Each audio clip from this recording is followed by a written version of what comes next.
하고 있습니다. 아내는 가게에서 일을 하다가 가게가 문을 닫고 집에 있으면서 살림을 하고 있었어요. 안 그래도 어려운 형편에 아내까지 갑자기 일자리가 없어지니 버티기가 힘들더라고요. 아내도 스트레스가 이만저만이 아니었어요. 원래 아내 꿈이 디자이너였는데 가정 형편 때문에 대학을 졸업하지 못했어요. 그래도 항상 옷에 대한 애정이 가득해서 버는 돈의 30%는 옷이나 액세서리를 사는 데 썼거든요.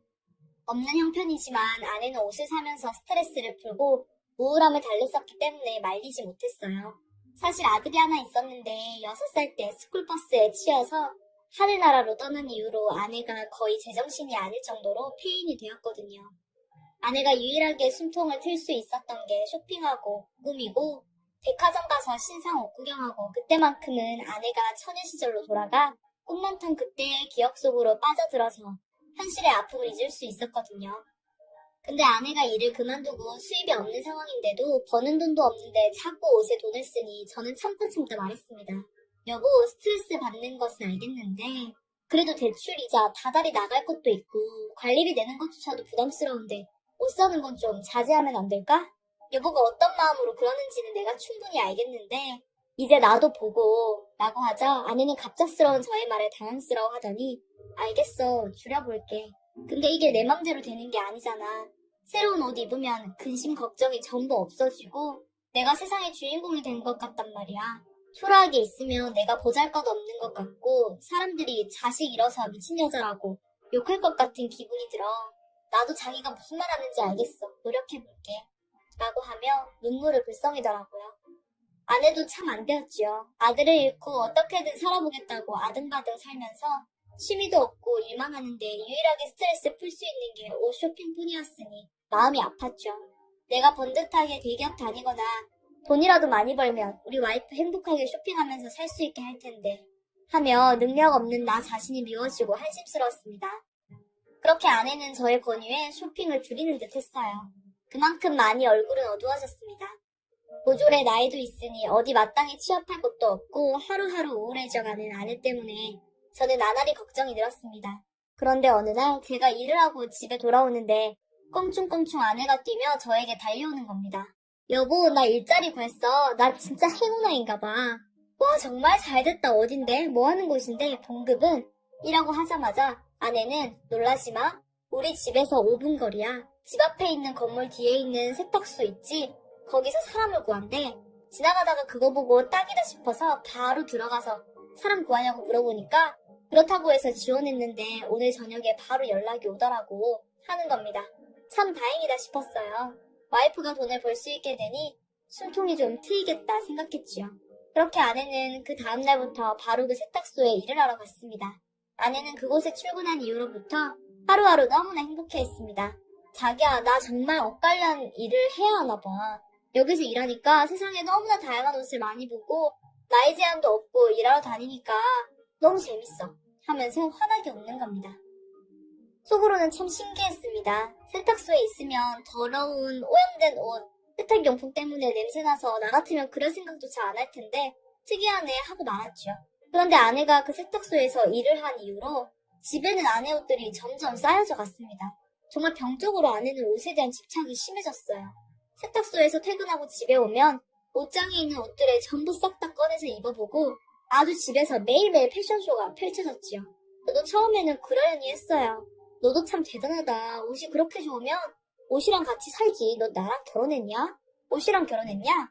말하면서 장담 반 진심 반 섞인 이야기를 했죠. 그런데 점점 아내의 광적인 집착이 심해지는 겁니다. 안방에는 아내가 무작정 모은 옷들로 발 디딜 틈이 없을 정도였어요. 장롱문을 열면 아내가 사놓은 입지도 않은 옷이 꽉 차 있었고 홈쇼핑과 각종 옷 가게에서 산 옷들이 박스에 담겨 있었고 이게 사업하는 집인지 집 전체가 옷장인지 알 수가 없을 지경이었어요. 저도 일 끝나면 좀 쉬어야 하는데 온 집안이 옷으로 난리가 났으니 화가 났죠. 그 와중에 아내는 여보, 이번에 70대 노부부가 모피 코트랑 모피 조끼 맡겼는데 너무 가지고 싶어요. 진짜 너무 탐나. 그런 거 사려면 백화점에서 300에서 600 줘야 하는데 여보 나 진짜 너무 사고 싶다? 너무너무 가지고 싶어 라고 하는데 그 말을 듣는 순간 열이 확 올라오더라고요. 당신 정말 적당히 해. 온 집안이 옷으로 꽉 찼어. 안방은 여보가 사놓고 안 입은 옷들로 빼곡하고 거실은 자기가 맨날 옷 관리한다고 빨래 널어놓은 것 때문에 습기 차서 천장 벽지가 울퉁불퉁할 정도야. 우리 형편에 그런 모피코트 입는다는 게 말이 돼? 하루 종일 맨날 배달해도 한 달에 그 정도 벌까 말까 하는데 제발 이제 정신 차리고 좀 정상적으로 살자고. 언제까지 내가 참아야 하는데 제발 하면서 발칵 화를 냈어요. 그러자 아내는 갑자기 눈이 돌아가서 당신이 나한테 해준 게 뭐가 있어? 내가 내 돈 벌어서 산다는데 왜 난리야? 우리 아들 보고 싶은 마음 못으로 다른다는데 그게 잘못된 거야? 당신도 내가 아들을 잃고 정신 나가 미친년처럼 보이는 거야? 남들처럼 당신도 내가 미쳤다고 뒤에서 수군거릴 거면 이혼해. 이혼하자고. 나도 지겹다고 하면서 바락바락 소리를 지르는 겁니다. 솔직히 저도 지칠 대로 지쳐서 그냥 반포기 상태로 그래 이혼하자 이혼해 하면서 발칵 화를 냈어요. 그날 이후로 저희 부부 사이는 정말 미친 듯이 냉전의기를 걷게 되었습니다. 도저히 나아지지 않는 아내의 소비 습관 때문에 심각하게 이혼을 고려하고 있을 때 갑자기 일이 터진 겁니다. 아내가 일하는 세탁소 옷 보관하는 장소에 불이 난 겁니다. 그때 세탁소 사장님은 안 계셨고 아내 혼자 가게를 지키며 일을 하고 있었어요. 다행히 시커먼 연기가 활활 타오르는 모습을 보고 동네 사람들과 아내가 빨리 신고를 해서 불길이 커지기 전에 진압할 수 있었어요. 아내는 유독 가스를 마셔서 두통을 호소해서 병원에 입원하게 되었습니다. 저는 뒤늦게 아내가 병원에 입원했다는 소식을 듣고 배달하는 것도 내치고 달려갔어요. 아들을 잃었던 아픔 때문인지는 모르겠는데 갑자기 트라우마가 발생하면서 아내마저 잃으면 안 될 것 같다는 불안감이 엄습해 오더라고요. 병실에 누워있는 아내를 보니 갑자기 눈물이 왈칵 나면서 여보 도대체 어떻게 된 일이야. 불이 나면 당신부터 피해야지. 그 와중에 옷 지킨다고. 옷 빼러 간다고나 하고 정말 속상해 미치겠네. 우리 아들 그렇게 허망하게 보내고 여보까지 사고로 잃으면 난 어떡하라고. 내가 다 미안해. 여보 많이 산다고 돈 쓴다고 하는 것도 미안하고 그냥 내가 능력 없어서 돈 때문에 여보 힘들게 한 것 같아서 너무너무 죄스럽고 정말 미칠 것 같다 하면서 아내 손을 잡고 펑펑 울었어요. 아내는 그런 절 보고 살짝 미소를 지으며 괜찮아, 난 괜찮아 라고 하며 오히려 저를 안심시키더라고요. 놀란 가슴을 쓸어내렸죠. 그러자 아내가 그럼 나 이제 옷 모으는 거 안 말릴 거지? 라고 하더라고요. 속으로 참 이 와중에 옷 생각하냐라고 했죠. 그런데 갑자기 형사가 병원에 찾아와 잠깐 아내분한테 몇 가지 조사할 게 있다며 자리를 좀 비켜달라고 하더라고요. 사고 내용이랑 이것저것 물어보는 것 같더라고요. 형사가 가고 저는 아내한테 물어봤어요. 왜 형사가 뭐래? 좀 무섭다 라고 하니 아내는 별거 아니야. 그냥 뭐 어쩌다가 불난 거고 그때 뭐하고 있었냐고 물어보더라고 라고 하며 말을 얼버무리더군요. 아내는 회복을 위해 며칠 더 병원에 입원해 있기로 하고 아내 병실에서 하룻밤 자고 저는 배달을 다시 하러 가기 위해 병원을 나섰어요. 집에 잠깐 들어가서 씻고 나가려고 하는데 집 화장실 욕조에 비닐로 쌓인 옷더미들이 보이는 겁니다. 못 보던 옷들이었어요. 이게 뭐야? 또 그 사이에 나 몰래 옷 산 건가? 하고 비닐을 확 젖히는데 그 안에는 꽤 비싸 보이는 모피코트 옷들이 쌓여있는 겁니다. 이게 뭐야? 인조 모피인가? 어디서 샀나? 그렇게 모피 가지고 싶어 하더니 결국 손에 넣고 마는구먼. 대단하다 대단해 하고 있는데 갑자기 누가 문을 쾅쾅 두드리는 겁니다. 이 시간에 누구지? 하고 문을 열었는데 세탁소 사장님이 문 앞에 있는 겁니다. 저는 아니 여기까지 어쩐 일로 오셨어요? 가게 불난 것 때문에 정신 없으실 텐데 라고 하니 갑자기 그 세탁소 사장님이 쪽지와 사진 수십 장을 건네는 겁니다.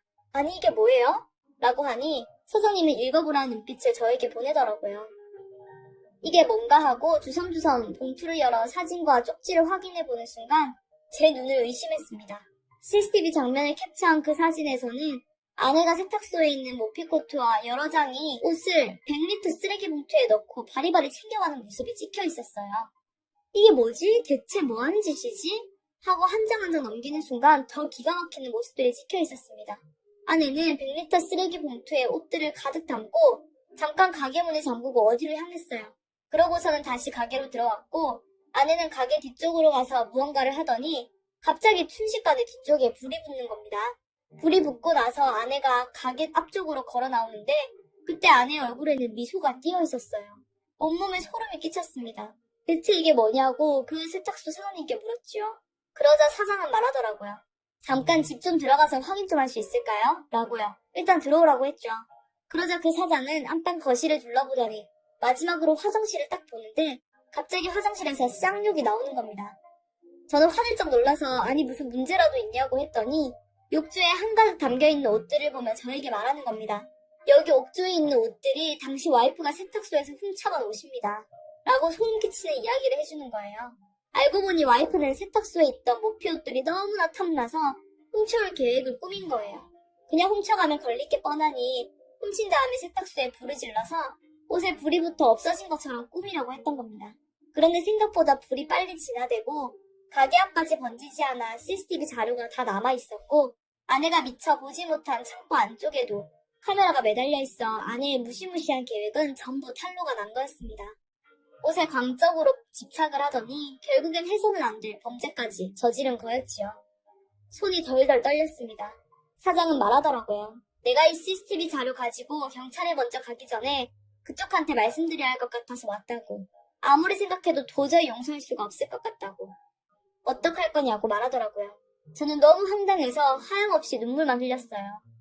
그냥 내 아내가 이런 짓을 했다는 게 믿어지지가 않고 이런 사이코랑 한 집에서 살았다는 게 온몸에 소름이 끼칠 정도였습니다. 한참을 아무 말 못하고 저는 용기를 내서 사장님께 말씀드렸습니다. 너무 죄송합니다. 입이 10개라도 할 말이 없어요. 감히 용서해달라고 선처해달라고도 말할 수 없네요. 예전부터 옷에 대한 욕심과 집착이 심했던 아내가 시간이 흐를수록 광적으로 집착을 하고 온 집을 옷더미로 싸놓을 정도로 증상이 심해져 이혼까지 고민했거든요. 괜찮아지겠지 하면서 버텼었는데 이젠 저도 한계에 다다른 것 같습니다. 저도 아내를 더 이상 참지 못할 것 같네요. 법대로 아내는 처벌을 받고 잘못한 것에 대한 응당한 대가를 치르는 게 맞는 것 같습니다. 정말 대신해서 사과드립니다. 하면서 무릎을 꿇었어요. 그 후에 저는 아내가 입원한 병원에 가서 말했습니다. 당신이 사람이야? 다 들었어 사장한테. 다 들었다고. 당신 그거 병이야. 병이라고. 옷이 뭐라고. 아니 모피가 뭐라고 남의 가게 불을 질러? 너 내가 몰랐을 것 같아? 정말 이건 아니야. 아무리 생각해도 이건 아니야.